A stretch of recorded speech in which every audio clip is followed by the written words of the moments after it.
hello friends की खबर আজি ইমান ঠাণ্ডা পৰিছে ন ভাবিছো যে পোলাও আৰু বিফ কাৰী বনাও পোলাওটো আপোনালোকে জানেই সবে বনাবলৈ কাৰণে কিন্তু মইনো কেনেকৈ বনাও বলকচোন চাও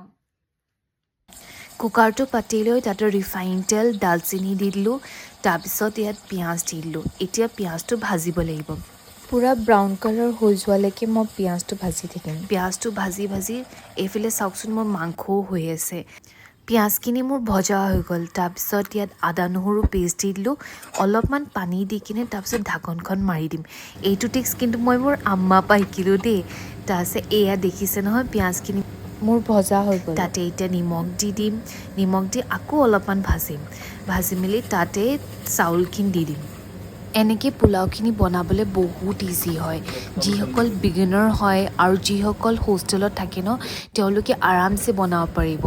আৰু ইয়াতে মই এতিয়া চাউলখিনি দি দিলোঁ চাউলখিনি দি এতিয়া ধুনীয়াকৈ ভাজি থাকিব লাগিব যেতিয়ালৈকে চাউল ব্ৰাউন হৈ নাযায় নাযায় তেতিয়ালৈকে আমি ভাজিয়ে থাকিব লাগিব মই 20 মিনিটছমান চাউলখিনি ভাজিয়ে থাকোঁ যেতিয়ালৈকে চাউলখিনি গোট মাৰি নাযায় তাৰপিছত ইয়াত গৰম পানী দি দিলোঁ গৰম পানী দি মেলি ঢাকনখন মাৰি দিলোঁ আৰু এয়া চাওকচোন মোৰ প্লেটখন ডিনাৰৰ